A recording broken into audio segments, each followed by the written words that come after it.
वालेकुम यूट्यूब साथियों में तव्हांखे साथियों अॼु ॿ नावल्स आहिनि ऐं ॿई ॿाहिरि मोकिलिया नावल आहिनि ॿई शानदार नावल आहिनि। हिकिड़ो औरत जो लिखियलु आहे, हिकिड़ो ॿिन्ही जो औरत जो लिखियलु आहे। ॾाढो शानदार नावल आहिनि, ॾाढो ज़बरदस्त नावल आहिनि। उर्दू जा आहिनि, उर्दूअ जेको आहे सो जेको आहे इंग्लिश में तर्जुमो कया विया आहिनि ऐं उर्दू अदब मां ई ॾाढा शानदार नावल आहिनि। दोस्तो नावल कहिड़ी ॿोली में बि हुजे, किथां बि हुजे, पर उन ॿोली में उहो रस चस, उहो जान हुजे, उहो नावल पिणो हुजे या उहा उन जो जेको मौज़ू हुजे ॾाढो भलो हुजे, या मौज़ू अहिड़ो हुजे। दोस्तो मां अॻु में ज़िक्र कंदो आहियां त नावल जा मौज़ू कुझु जेतिरा मौज़ू आहिनि जिते बार बार लिखियो वियो आहे, ऐं बार बार लिखण जो मक़सदु इहो हूंदो आहे त उन में ॾांहुं हुजे, लिखण जो अंदाज़ हुजे, उनखे माना जेको अहिड़ो हुजे लिखण जो अंदाज़ जो माना माण्हू खे पाण अट्रैक्ट करे छिके, यार पढ़जे वाह वाह ॾाढो ज़बरदस्त। जीअं असां यूनिवर्सिटी जे सिंध यूनिवर्सिटी जे पसे मंज़र में रजुअल मंज़र आहे, ॿिया बि नावल लिखिया विया आहिनि, पर उन जहिड़ो अहिड़ो नावल अञा ताईं न लिखी सघियो आहे।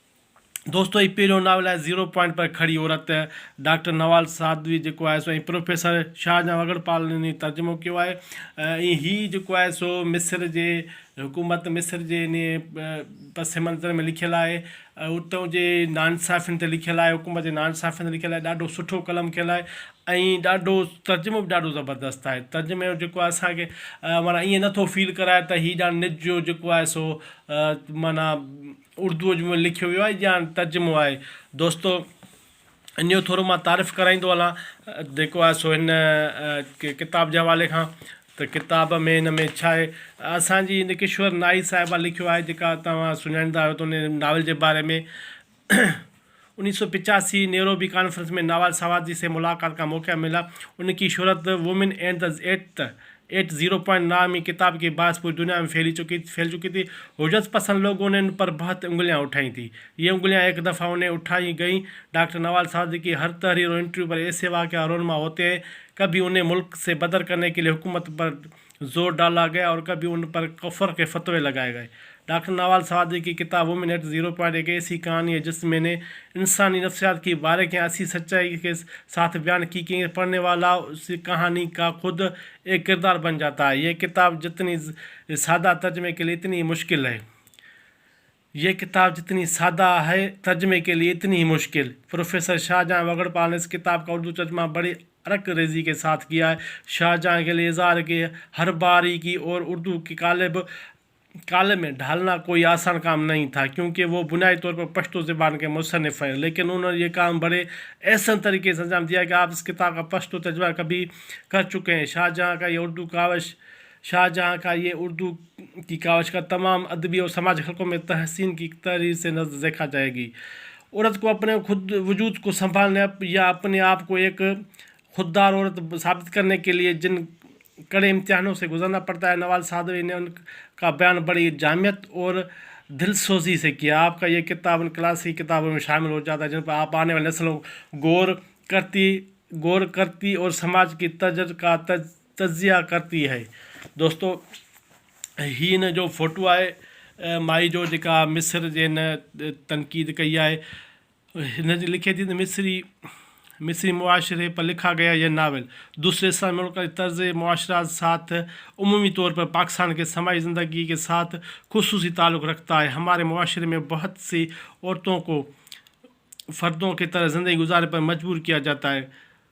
औरतों को फ़र्दों की तरह इन्होंने आज़ादी का अब सिर्फ एक रास्ता मैसर है कि वो मौत है। किसी ने यह खूब कहा, एक औरत घर में या कब्र में।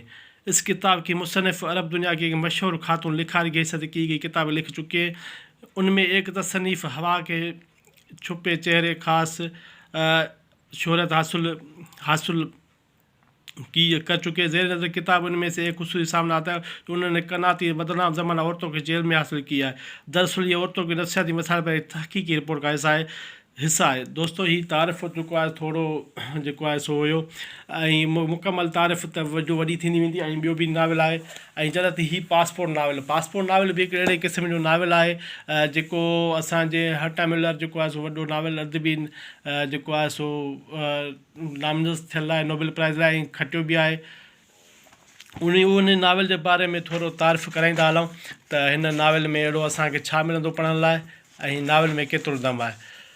دوستو تھوڑو ہرٹا ملر کے بارے میں. ہرٹا ملر جرمنی مصنفہ ہرٹا ملر 2009 میں پہلی بار میں سب سے بڑی کامیابی ان کے ناول کہ جرمن ایک بکر پرائز کے لیے نامزدگی اور فرانس ہیومن رائٹ ایوارڈ ملنے پر ملی. اس برس ہرٹا ملر کو دوسری بڑی کامیابی اس وقت ملی جب سویڈش اکیڈمی نے ان کے لیے نوبل انعام کا اعلان کر لیا. ان الفاظ کے ساتھ کیا تو وہ شاعری پر ارتقاد اور جرأت مندانہ نثر جلالت ان کی تصویر پیش کرتی ہے. سویڈش اکیڈمی نے ہرٹا ملر کا اسلوب اور جرمن زبان کی بطور اقلیتی زبان استعمال کا فرانس کافکا موازنہ کیا اور اس پر کافکا کے اثرات کو نمایاں کیا. یہ امر قابل ذکر ہے کہ نوبل انعام کے میوزیم کے خاتمے کے ساتھ ہی 20ویں سالگرہ پر دیا گیا. دوستو ہی जेका आहे सो जर्मन मुसनिफ़ आहे जेको ॾाढो सुठो लिखे थी पई, ॾाढो ॾाढो भलो आहे लिखण जो. दोस्तो पासपोर्ट जे बारे में जेको आहे सो नावल जे बारे में थोरो ॿुधाईंदो हलां त हर्टा मिलर ज़रूरतमंद है. उसने रियासती मरकज़ी मुतलक़ात को अपने मारवा हकीकत और के ज़रिए मंजर पर लाया. दी पासपोर्ट जो इसके रोमानिया से फरार होने से चंद माह कबल 1986 बर्लिन में छपा था. देहात से फरार होने का तकरीबन अलामती हरबिया ये म्यूलर ने यूरोपीय लोगों को दास्तान आला मैार को हिंडरों की सतह इस्तेमाल की. कहानी रोमानिया की एक जर्मन नज़ा लोगों के गाँव पर तरतीब दी जाए जहाँ लोग मगरबी मुल्कों के तर्ज ज़िंदगी गुजारने के लिए ख्वाब देखते हैं. कहानी किसी भी मुल्क की ज़िंदगी के साथ मुताल्लिक़ रखती है जहाँ लोगों के पास जबर अफराद को वाह ज़रिया फैंटेसी है. सियासत सच्चाई ज़रूरतमंदाना गवाही दिए पैगाम का वज़न अक्सर बरा अदब के हक़ अदा का तयन करती हैं. हर्टा मिलर ये तमाम मामले मौजूद हैं और फ़नकार एक आज़ाद मुआश कहानी सुना देना मुश्किल मंसर है. दोस्तों हर्टा मिलर ख़ास शायरी और फ़िक्री शायरी का धर्म और ये वाक़या शायरी मुसवर है. दोस्तों ही ॾाढो हिन जो बि ॾाढो ज़बरदस्त जेको आहे सो नावल आहे. नावल जे बारे में अञा थोरो वधीक ॿुधाईंदो वञा त पासपोर्ट हर्टा मिलर की मुख़्तसर तरीन मुहिब तरीन किताब में मुख़्तसर तरीन मुहिब तरीन है. इस घने और घुटे हुए माहौल के मंजराम जो किरदार माहौल अमूल से एक किसी न किसी वजह से खौफजदा है. वो लाजमन जंग जिसे हम नस्ल सफ़ाई सुथराई कहेंगे और वो रोमानिया में चाउस की अपनी मिसाल आपके अमरकाना अमरा निज़ाम के शिकार थे. उन्हें स्वाबीन कहा जाता था. उनका ताल्लुक़ जर्मन बोलने वाले अक़लियत के साथ है. ये देहाती बनात के सूबे में बेखाना और जानते यहाँ से निकल कर वो कहीं और नहीं जा सके. दोस्तों ही हिकु बि नावल जेको आहे सो हुकूमती तनक़ीद आहे जेको हिकिड़ो जाबराना जेको ज़ुल्म करे थो उन ते हिन चाउस्की जेको आहे उन जे पस मंज़र दोस्तो आहे.